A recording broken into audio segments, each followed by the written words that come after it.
नमस्कार साथियों, स्वागत है आपका हमारे YouTube चैनल में। आप छत्तीसगढ़ की किस जगह से हमारे समाचार सुन रहे हैं, कृपया कमेंट बॉक्स में लिखकर हमें जरूर बताएं। रायपुर से प्रस्तुत हैं छत्तीसगढ़ के प्रादेशिक समाचार। समाचारों के साथ मैं रजनी शुक्ला। पहले मुख्य समाचार। माओवादियों की पुनर्वास नीति में सुझाव के लिए राज्य सरकार ने जारी किया मेल ID और गूगल फॉर्म।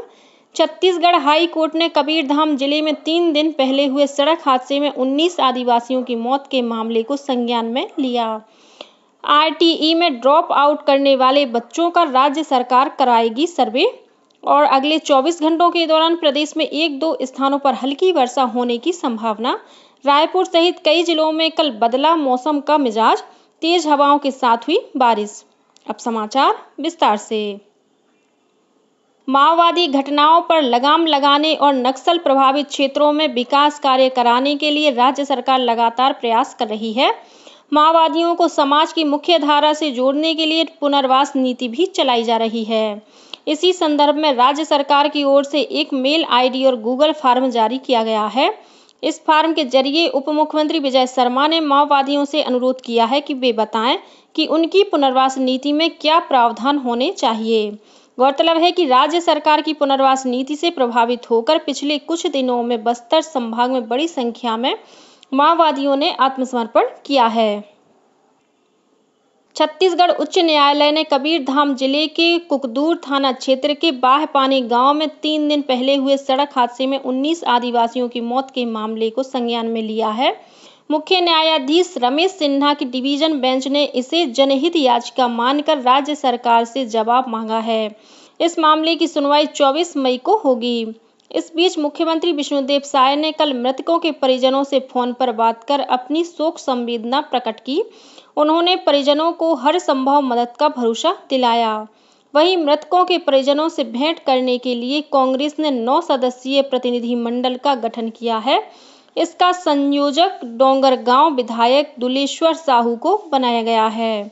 इसी सप्ताह नेताओं का दल मृतकों के परिजनों से गांव जाकर मुलाकात करेगा। प्रदेश में बीते 24 घंटों के दौरान हुए अलग अलग सड़क हादसों में 3 लोगों की मौत हो गई, जबकि 4 अन्य लोग घायल हो गए हैं। भिलाई के अहिरवारा में मॉर्निंग वॉक पर निकले एक दंपत्ति को ट्रैक्टर ने अपनी चपेट में ले लिया, जिससे महिला की मौके पर ही मौत हो गई। वहीं उसके पति की हालत गंभीर बनी हुई है। मिली जानकारी के अनुसार ट्रैक्टर चालक एक ट्रैक्टर में 2 ट्राली लगाकर ले जा रहा था। तभी एक ट्राली खुल गई और पति पत्नी उसकी चपेट में आ गए। सूचना मिलने पर नंदिनी थाने की पुलिस मौके पर पहुंची और ट्रैक्टर चालक को गिरफ्तार कर लिया। वहीं खैरागढ़ छुईखदान गंडई जिले के सोनीसरा बाड़ में सुबह टहलने के लिए निकले एक बुजुर्ग को अज्ञात वाहन ने ठोकर मार दी, जिससे उसकी मौके पर ही मौत हो गई। जांजगीर चांपा जिले के भिलाई गांव में अज्ञात वाहन की चपेट में आने से मोटरसाइकिल सवार एक युवक की मौके पर ही मौत हो गई। यह युवक कोरबा जिले के धतूरा गांव का रहने वाला था। इधर बलरामपुर जिले के दलधोबा गांव में राष्ट्रीय राजमार्ग क्रमांक 343 पर ट्रक और पिकअप वाहन के बीच टक्कर हो गई। इस हादसे में पिकअप में सवार 3 लोग गंभीर रूप से घायल हो गए हैं। घटना की सूचना मिलने पर हाईवे पेट्रोलिंग की टीम मौके पर पहुंची और घायलों को जिला चिकित्सालय पहुंचाया गया। राष्ट्रीय पात्रता प्रवेश परीक्षा नीट के प्रश्न पत्रों को गलत सेट वितरित किए जाने के मामले में छत्तीसगढ़ उच्च न्यायालय ने सुनवाई करते हुए राष्ट्रीय परीक्षा एजेंसी NTA से जवाब मांगा है। इस मामले की अगली सुनवाई 24 मई को होगी। गौरतलब है कि नीट की परीक्षा के लिए देश भर सहित बालोद जिले के एक स्कूल में भी परीक्षा केंद्र बनाया गया था। परीक्षा के दिन दोपहर 2 बजे प्रश्न पत्रों का पहला सेट वितरित किया गया था, जो सही नहीं था। केंद्र को जब अपनी गलती का एहसास हुआ कि गलत प्रश्न पत्र वितरित किया गया है, तो लगभग 40-50 मिनट बाद प्रश्न पत्रों का एक और सेट फिर से वितरित किया। प्रश्न पत्र के दूसरे सेट में OMR सीट का एक अलग सेट जुड़ा हुआ था, जिसे उम्मीदवारों को दोबारा भरना था, जिसमें उनका समय बर्बाद हो गया। वहीं परीक्षार्थियों को अतिरिक्त समय भी नहीं दिया गया। नारायणपुर जिले में दुर्घटनावश गोली चलने से भारत तिब्बत सीमा पुलिस बल ITBP का एक जवान घायल हो गया है। जवान की हालत नाजुक होने की वजह से उसे रायपुर रेफर किया गया, जिसके बाद चॉपर की मदद से जवान को रायपुर लाया गया है। जिले के अतिरिक्त पुलिस अधीक्षक रॉबिन्सन गुरिया ने इस घटना की पुष्टि की है। उन्होंने बताया कि घायल जवान आईटीबीपी की 53वीं बटालियन का है, जो केरल के कोल्लम जिले का रहने वाला है। शिक्षा का अधिकार अधिनियम आईटीई में प्रवेश लेने के बाद बच्चों के ड्रॉप आउट के सही कारणों का पता लगाने के लिए राज्य सरकार ने सर्वे करने का फैसला किया है। यह सर्वे सरकारी स्कूलों के शिक्षकों के माध्यम से कराया जाएगा। प्रत्येक शिक्षक को आईटीई में ड्रॉप आउट हुए बच्चों के अभिभावकों का मोबाइल नंबर दिया जाएगा। शिक्षक अभिभावकों से बात कर पता लगाएंगे कि बच्चे स्कूल क्यों नहीं जा रहे हैं। इसके लिए पारिवारिक कारण जिम्मेदार हैं या स्कूल प्रबंधन। एक दिन पहले ही स्कूल शिक्षा सचिव सिद्धार्थ कोमल परदेसी ने प्रदेश के सभी कलेक्टरों को पत्र जारी कर आरटीई के बच्चों की ड्रॉप आउट पर रिपोर्ट मांगी है। गौरतलब है कि प्रदेश में आरटीई के तहत हर साल हजारों गरीब परिवार के बच्चों का निजी स्कूलों में दाखिला होता है। इन बच्चों की पढ़ाई का खर्च सरकार वहन करती है। इसके बावजूद ज्यादातर बच्चे 1 या 2 साल में पढ़ाई छोड़ देते हैं। किर्गिस्तान की राजधानी बिश्केक में स्थानीय लोगों और दूसरे देशों से पढ़ाई करने पहुंचे छात्रों के बीच लड़ाई के बाद लगातार तनावपूर्ण स्थिति बनी हुई है। वहां छत्तीसगढ़ के भी कई छात्र फंसे हुए हैं और वे अपने परिजनों और छत्तीसगढ़ सरकार से मदद की गुहार लगा रहे हैं। इनमें जांजगीर चांपा जिले की छात्रा शिवानी तंबोली से मुख्यमंत्री विष्णुदेव साय ने बात की और उन्हें मदद का भरोसा दिलाया। छात्रा ने बताया कि जिले के 20 से अधिक छात्र यहां फंसे हुए हैं। वहीं एमबीबीएस की पढ़ाई करने किर्गिस्तान गई गोरेला पेंड्रा मरवाही जिले की छात्रा आयशा राय ने अपने परिजनों को बताया कि वहां की हालत अभी भी तनावपूर्ण है। उन्होंने वीडियो के माध्यम से मुख्यमंत्री से मदद की गुहार लगाई है। गर्मी की छुट्टियों के दौरान बच्चों को रचनात्मक गतिविधियों से जोड़ने के लिए इन दिनों प्रदेश भर के स्कूलों में समर कैंप आयोजित किया जा रहा है।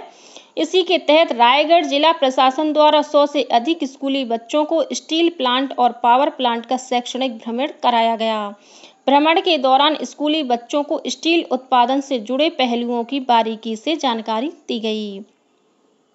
समपार फाटकों में होने वाली दुर्घटनाओं की रोकथाम के लिए बिलासपुर रेल मंडल द्वारा आम नागरिकों को जागरूक करने के उद्देश्य से अभियान चलाया जा रहा है। संरक्षा विभाग के सलाहकारों और नागरिक सुरक्षा निरीक्षकों द्वारा बिलासपुर के अमेरी फाटक में पंपलेट बांटकर आम लोगों को सुरक्षित फाटक पार करने की जानकारी दी गई। इस दौरान पैदल आने जाने वाले लोग, मोटरसाइकिल चालक, ट्रक और डंपर चालकों को सावधानी बरतने के निर्देश दिए गए। वहीं सेल्फी लेने की वजह से बढ़ रही दुर्घटनाओं के लिए खास तौर पर लोगों से रेल पटरी पर सेल्फी नहीं लेने की अपील भी की गई। जल जगार उत्सव के तहत धमतरी जिले के अंवरी और मुल्ले गांव में जल संरक्षण के प्रति लोगों को जागरूक करने के लिए कार्यक्रम आयोजित किए गए। इस दौरान जल प्रहरी नीरज बानखेड़े ने लोगों को डैमों के माध्यम से rain water harvesting, roof top structure और बेस्ट वाटर हार्वेस्टिंग तैयार करने का तरीका बताया। साथ ही उन्होंने गांव के पुराने हैंडपंप में रिचार्ज स्ट्रक्चर बनाने की विधि का प्रदर्शन भी किया। ग्रामीणों ने गांव में भूजल स्तर बढ़ाने के लिए अपनी प्रतिबद्धता दोहराई। गौरतलब है कि जिले में जल जगार उत्सव 15 जून तक आयोजित किया जाएगा। सारंगढ़ बिलाईगढ़ जिले के गुड़ीहारी गांव में खेत की जुताई के दौरान प्राचीन मूर्ति मिली है। सूचना मिलने पर सरपंच, सचिव और जनसंपर्क अधिकारी ने मूर्ति का निरीक्षण किया। इसके बाद मामले की जानकारी कलेक्टर धर्मेश कुमार साहू को दी गई। उन्होंने मूर्ति को सुरक्षित संग्रहालय में रखने के निर्देश अधिकारियों को दिए हैं। किसानों ने बताया कि गांव के खेत से पहले भी मूर्तियां निकल चुकी हैं। और अब पेश है मौसम का हाल। प्रदेश में आज 1-2 स्थानों पर हल्की वर्षा होने या गरज चमक के साथ छींटे पड़ने की संभावना है। मौसम विभाग के मुताबिक उत्तर पश्चिम राजस्थान से बांग्लादेश तक एक द्रोणिका के बनने से हवा में लगातार नमी आ रही है। इसके असर से आगामी 24 घंटों के दौरान प्रदेश के कुछ स्थानों पर गरज चमक के साथ अंधड़ चलने और आकाशीय बिजली गिरने की संभावना है।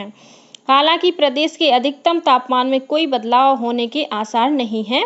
इस बीच राजधानी रायपुर, कबीरधाम और राजनांदगांव सहित कई इलाकों में कल दोपहर बाद मौसम का मिजाज बदला और तेज हवाओं के साथ बारिश हुई।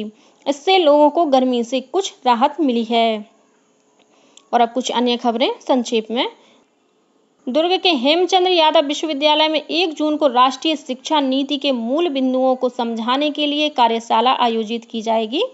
विश्व पर्यावरण दिवस के अवसर पर 5 जून को छत्तीसगढ़ पर्यावरण संरक्षण मंडल द्वारा रायपुर में पोस्टर प्रतियोगिता का आयोजन किया जाएगा।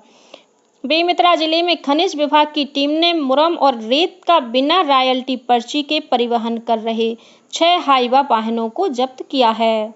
और दुर्ग जिले के नंदिनी एयरोड्रम क्षेत्र में लगभग 50 एकड़ में फैली सूखी घास और पैरावट में आग लग गई। सूचना पर पहुंची दमकल की टीम ने घंटों मशक्कत के बाद आग पर काबू पा लिया। इसी के साथ छत्तीसगढ़ के समाचारों का ये बुलेटिन समाप्त हुआ। नमस्कार।